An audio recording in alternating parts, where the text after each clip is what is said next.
చూడండి అమ్మా, నేను చెప్పేది మీరు జాగ్రత్తగా వినాలి. ఎందుకంటే నిజం నిప్పు లాంటిది. కొంచెం ఓవర్ అయింది. తగ్గించేస్తా బెటర్. చూడండి అమ్మా, నిజం నిప్పు లాంటిది, దాన్ని దాచకూడదు. వీళ్ళు దాచారు, మొత్తం కాలిపోయింది. మీరు అనుకున్నట్టు తిలోత్తమకి వీళ్ళకి ఏ విధమైన సంబంధం లేదు. దీనంతటికి కారణమైన తిలోత్తమ ఎవరో తెలుసా? నా భార్య. మీ భార్య? అవును, నా భార్య. నువ్వు చూడలేదు కదా. నువ్వు సరిగ్గా అక్కడ వచ్చింది ప్రాబ్లం అంతా. చెప్తాను నేనండి. వెంకటేష్ లాంటి నేను, సారీ ఆరతి అగర్వాల్ లాంటి తిలోత్తమ గాఢంగా ప్రేమించుకున్నాం. బట్ మై డాడ్ ఎగ్జాక్ట్ గా అమరీష్ పురి క్యారెక్టర్. ఏమంటాడు? నో అన్నాడు. మరి వెంకటేష్ ఊరుకుంటాడేంటి? నీకోసం వెంకటేష్ వచ్చాడా? ఇక్కడ వెంకటేష్ అంటే నేనా? నేను ఊరుకుంటానండి. ఆ అమరీష్ పురి గారు పంపిన మనుషులతో ఫైట్ చేసి మరి రిజిస్టర్ మ్యారేజ్ చేసుకుని హ్యాపీగా కాపురం చేసుకుంటున్నాను. సడన్ గా ఫారెన్ వెళ్ళాల్సిన పని పడింది. ఎందుకు? ఆ పిలిచారు కాబట్టి వెళ్ళాం. బిజినెస్ పని మీద. ఆ అమ్మాయి ఇచ్చిన వేళ విశేషం. యా పూర్తిగా నమ్మేశారు. ఇక మనం గట్టికినట్టే. ఎస్, అసలు తిలోత్తమ నా జీవితంలో ఎంటర్ అయినప్పటి నుంచే నా ఫేట్ మొత్తం మారిపోయింది. ఒక బిజినెస్ పని మీద న్యూజిలాండ్ వెళ్తూ ఎవరూ లేని నేను నా తిలోత్తమని ఎక్కడుంచాలని ఆలోచిస్తా ఉంటే నాకు వివేక్ గుర్తొచ్చాడు. నా ప్రాణానికి ప్రాణమైన తిలోత్తమని నా ప్రాణ స్నేహితుడి దగ్గర వదిలేను. ఈ విషయం ఎక్కడ మా అమరీష్ పురి గారికి తెలిస్తే తిలోత్తమని ఏం చేస్తాడోనని తాను ఎవరో ఎవరికీ చెప్పొద్దని నీ దగ్గర మాట తీసుకుని మరీ వెళ్ళాను. దీని వల్ల ఇన్ని ప్రాబ్లమ్స్ అన్ని వచ్చినాయి. సారీరా. ఇట్స్ ఓకేరా.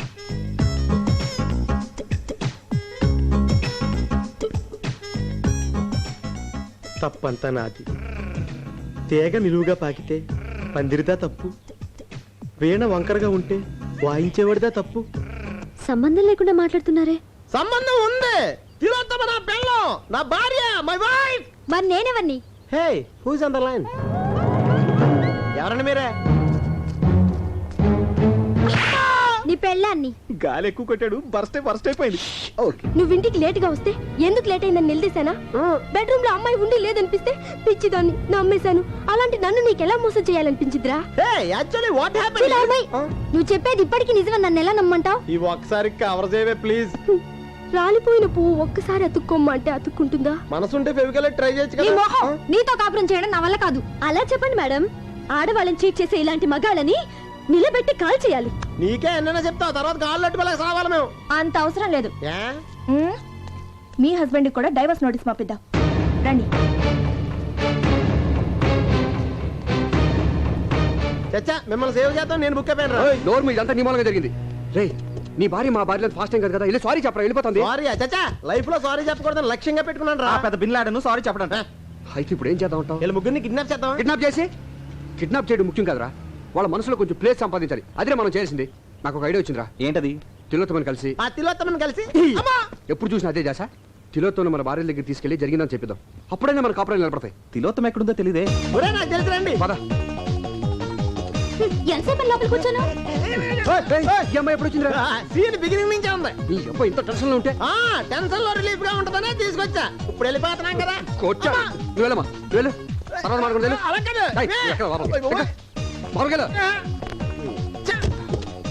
ఇదిగా మావ నన్ను వదిలి చూడు వెళ్ళిపోయింది. నువ్వు ఈవినింగ్ ఇంటికి ఆడుకుందాం. ఇదిగా తప్పకుండా వచ్చాయి. అయిపోరే. ఇదిగా మొత్తం బట్టలన్నీ తెచ్చేసుకో. మావిడికి రాదు. వీళ్ళ రాపు.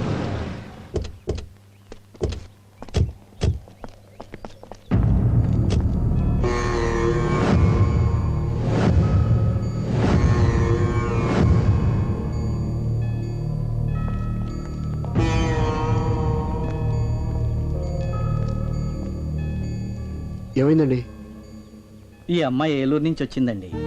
తిండికి లేక బాధపడే ఫ్యామిలీ వాళ్ళది. వాళ్ళ కడుపు నింపడం కోసం పడుపు వృత్తిని చేసేది. ఈ విషయం ఇంట్లో వాళ్ళకి తెలిసేసరికి అవమానం భరించలేక విషం తాగి చచ్చిపోయింది. ఈవిడ పంపిన డబ్బులతో వాళ్ళు దర్జాగా బతికారు. ఇప్పుడు పాడి మీద తీసుకెళ్ళడానికి ఎవరూ రాలేదు. దిక్కులేని చావు వచ్చింది. తను సంపాదించిన దాంట్లో ఒక్క రూపాయి కూడా మిగుల్చుకోలేదు. పాపం అమాయకురాలు. రే, తిలోత్తమ మనల్ని ఎన్నోసార్లు కాపాడింది. దేవుడు ఈ అమ్మాయికి ఇలాంటి చావు రాసి పెట్టాడు. ఏ ఆడపిల్లకి ఇలాంటి పరిస్థితి రాకూడదురా. అంత్యక్రియలకు అన్ని ఏర్పాట్లు చేయండి. అట్టాగే బాబు.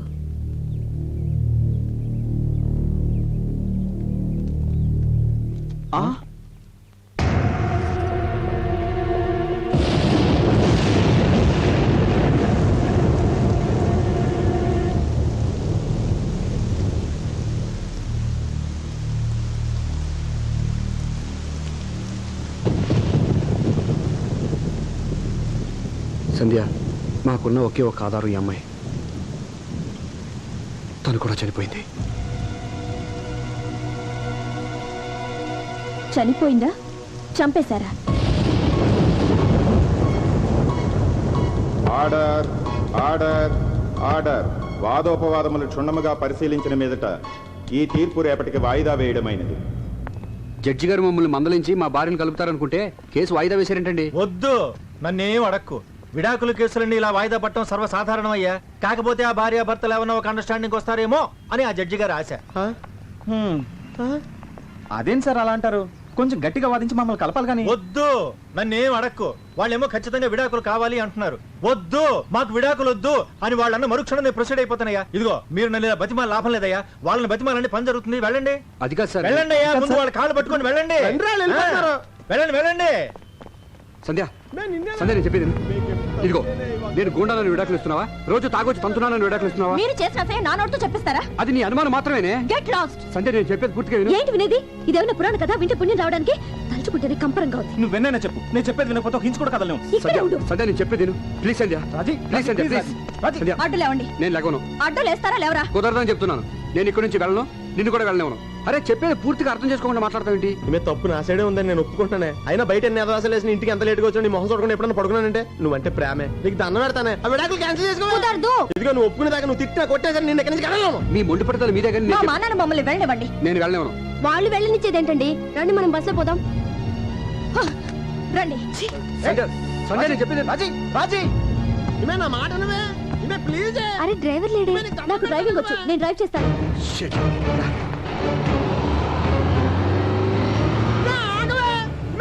ఆపండి ఆపండి ఆపండి ఆపండి. బస్ ఎవరు తీసుకెళ్తున్నారు? ఏమైందయ్యా? బ్రేక్ ఫెయిల్ అయిపోయిందండి, అందుకే మెకానిక్ తీసుకొస్తున్నాను. ఏయ్, రండ్రా, రండ్రా.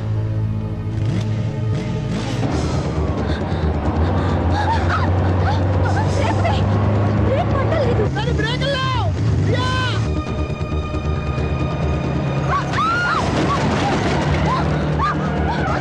సంధ్య, మరి బ్రేక్ లేవు.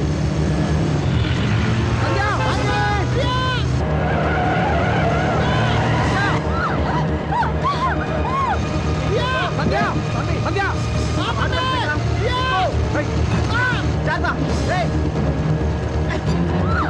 కొంచెం దగ్గరికి దగ్గరికి దగ్గరికి దగ్గరికి. రాజీ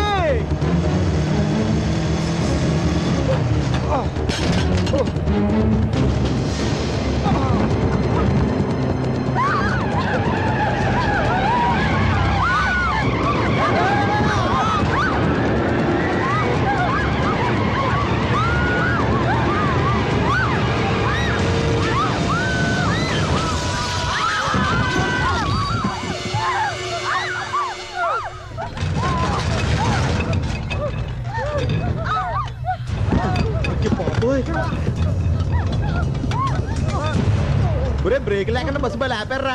యబ్బా చూడరాదు. బస్సు బోర్డర్లో అయిపోయింది. అయిపోయింది, నేను దిగిపోతాను.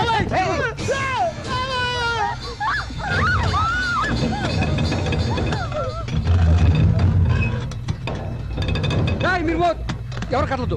ఆంజనేయ స్వామి, ఆంజనేయ స్వామి. రేయ్, నువ్వు బాగరా. ఎక్కడ వాళ్ళు అక్కడే ఉండండి. ఎవరైనా ఉన్న చోటు నుంచి కదిలారో బస్సు లోయలో పడిపోతుంది. అందరం కలిసి చేస్తాం.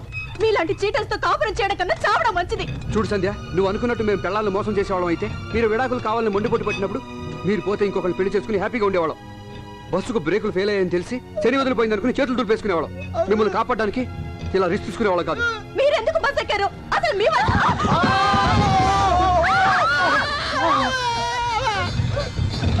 ఎందుకమ్మా ఆపుతావు? ముందుకంటే చచ్చిపోతాను అంతేగా. ఏ రాజీ, కింద చూడుకో, కళ్ళు తిరుగుతాయి. కళ్ళు మూసుకో. కళ్ళు మూసుకోబట్టే కదా మమ్మల్ని దద్దమల్లి చేసి ఆడించారు. మేం కళ్ళు తెరిచాకే కదా నీ భాగవతం మొత్తం చూసింది. అబ్బా రాజీ రాజీ రాజీ, తులసి మొక్కను చూసి తుమ్మమ్ములు అనుకుంటున్నావు. నేను ఈ బస్సు ఎప్పుడు పడిపోతా అనుకున్నాను. అమ్మరాజీ, సుబ్బు చాలా మంచోడమ్మా. అసలు దీని అంతటి కారణం నేను. అది చెప్పాలా? తెలుస్తూనే ఉంది. మగాళ్ళంతా మొగుళ్ళు కాలేరండి. భార్య ఊరెళితే తన భర్త ఏ పనికి మాలను పనులు చేయకుండా తన గురించి ఆలోచిస్తాడని భార్యకి నమ్మకం కలిగించేవాడే నిజమైన భర్త. నువ్వు నూరేళ్ళు చల్లగా ఉండాలమ్మా. ఏ ఎంత కోపం వచ్చినా కదలకుండా మాట్లాడుతున్నావు. నువ్వు నార్మల్ సంధ్య, నీకు నువ్వు ఎక్కువగా ఊహించేసుకుని నన్ను పెద్ద చేట అనుకుంటున్నావు. అంటే మీరేం తప్పు చేయలేదా? చేశానే, కానీ అమ్మాయిల వెంట తిరిగి తప్పు చేయలేదే. ఒకే ఒక అబద్ధం తప్పు చేశాను. ఆ అబద్ధం కూడా నువ్వు బాధపడకూడదని. ఒక అబద్ధం 100 అబద్ధాలకు దారితీసింది. చివరికి విడాకుల దాకా తీసుకొచ్చింది. అయినా తప్పు నీది కాదులే అన్నయ్య. రామాయణంలో రాముడు కూడా బాబోయ్! అసలు ఈ టైంలో రామాయణంలో రాముడు భారతంలో కృష్ణుడు అవసరమా? ఒక మొక్కలో తేల్చెట్టానుండు. ఏమే నేను పెద్ద ముండలు పట్టాకోరినే నీ కళ్ళు కప్పి అదొప్పలన్నీ చేసేనే. సచ్చి ముందన్న క్షమించవే. చేసిన దానికి అనుభవించండి. అలా అనకే మన ఇద్దరిని కలపమని గుడికి వెళ్ళి అచ్చం చేయించి కుంకుమ తెచ్చానే, జేబులో ఉంది. తీద్దామంటే బస్సు వెళ్ళిపోతామని భయం వేస్తుంది. రాజీ నీ చెప్పేది వింటావా? అసలు ఏం జరిగింది? వినను. నాకు అబద్ధాలు చెప్పే వాళ్ళంటే అసహ్యం. మా మాట నమ్మండి ప్లీజ్. చావబోతూ ఎవరు అబద్ధం చెప్పండి. మాకు మీరంటే గుండెల నిండా ప్రేమ ఉంది. మేము ఒక చిన్న అబద్ధం ఆడడం తప్ప వేరే ఏ తప్పు చేయలేదు. ఈ మరణ వాంగ్మూలాన్ని కూడా మీరు నమ్మపోతే సత్యాక అందరం కలిసి స్వర్గానికి వెళ్ళి ఆడాలి. సంధ్య, కాపురం అనేది నమ్మకం మీద కట్టుకునే చిన్న బొమ్మరిల్లు. గుడ్డిగా నమ్మకపోతే గుళ్ళని దేవుడు కూడా రాయిలా కనిపిస్తాడు. అతిగా అనుమానిస్తే మంచివాడు కూడా చెడ్డవాడిగా అనిపిస్తాడు. అసలు నువ్వు మాటి మాటికి అనుమానించబట్ట ఇంతవరకు వచ్చింది. రాజీ అలా అసహించుకోవాలంటే ముందు మన పెద్దవాళ్ళని అసహించుకోవాలి. చిన్నప్పుడు మన అన్నం తినకపోతే చందమామ రావే జాబీలు రావే అని పాడతారు. అంత మాత్రం చందమామ రాదు. అదెంత పెద్ద అబద్ధం నీకు తెలుసా? ఒక్క అబద్ధం చెప్పినందుకే భార్యాభర్తలు విడాకులు తీసుకోవాలనుకుంటే కళ్యాణ మంటపాల కంటే కోర్టులు ఎక్కువ ఉంటాయి. అంతెందుకమ్మా, చిన్నపిల్లలు వచ్చి అమ్మ పిల్లలు ఎలా పుడతారని అడిగితే దేవుడు ఇస్తాడని చెప్తాం. అది నిజమా అబద్ధమే కదా? దేనికైనా ఒక లిమిట్ ఉంటుంది. మనం బయటికి వెళ్ళేటప్పుడు ఇంటికి తాళం వేసి వెళ్తాం. అది పడిందో లేదని 1-2 సార్లు ఆగి చూస్తాం. అంతేగాని దాని పక్కనే కూర్చుని అది ఎప్పుడు పడిపోతుందని అనుమానంతో ఉంటూ మాత్రం పిచ్చితాను. వదినా ప్లీజ్, మీరు ప్రతి చిన్న విషయాన్ని భూతద్దంలో చూస్తున్నారు. అర్థం ఎక్కడ ఉంది? అడ్డంగా మాట్లాడు నువ్వు.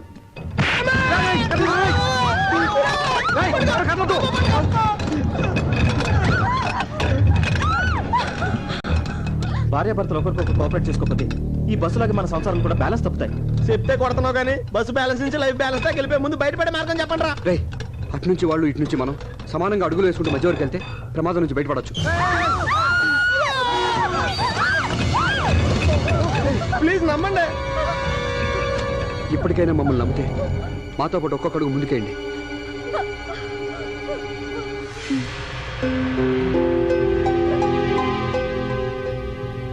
ఒరే, పెళ్ళప్పుడు తప్పట అడుగులేసి ఉంటాం, ఇప్పుడన్నా కష్టకేద్దాం.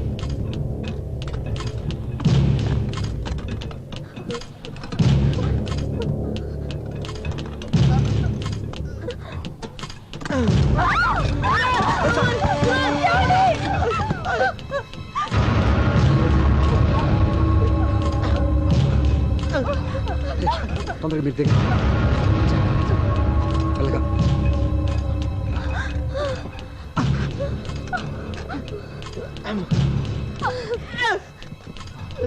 సంధ్య పద.